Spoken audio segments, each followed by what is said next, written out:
ఆలోచన చేస్తే ఆయన జనన విధము పరి విధాలైనటువంటి రీతిలో వెళ్ళింది. అందుకే యేసుక్రీస్తు ప్రభు వారి యొక్క జనన విధం ఎట్లనగా అని అక్కడ రాయబడి ఉంది.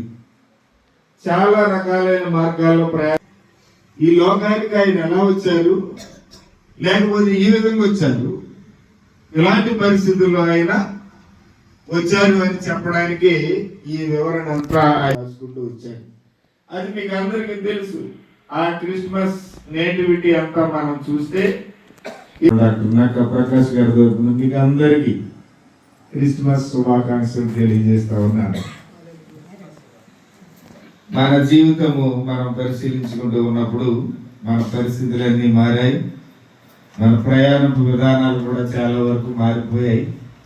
అయితే ఈ మధ్య కాలంలో మనం ఎక్కడికి పోయినా, మనం బిల్డింగ్స్ చూసినప్పుడు కానీ, మనం ఎక్కడికైనా సరే పైకి వెళ్ళాల్సిన పరిస్థితులు వచ్చినప్పుడు మనకి లిఫ్ట్ ఖచ్చితంగా అవసరం అవుతుంది కదా. లిఫ్ట్ లేకపోతే మనము మెట్ల మీద నుండి పైకి వెళ్ళడం అనేది చాలా కష్టం అవుతుంది. మీకు తెలుసు, చాలా మందికి లిఫ్ట్ పని చేయకపోతే వెనక్కి వెళ్ళిపోయే వాళ్ళు కూడా ఉంటారు. లిఫ్ట్ కాదు కానీ మెట్ల పై నుండే మన ప్రయాణం.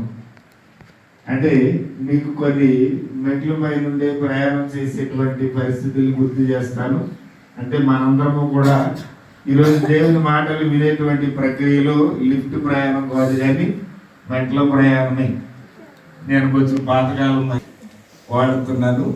అందుకే మెట్లేంటో చూద్దాం. మీకు అందరికి బైబిల్ ఉన్నట్లయితే చూడండి. మత్తయి రాసినటువంటి సువార్త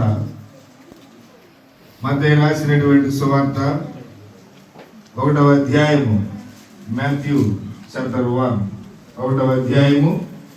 ముందుగా నేను చదువుతాను, తర్వాత వచనాలన్నీ మీరే నాకు చదివి సహాయం చేయండి.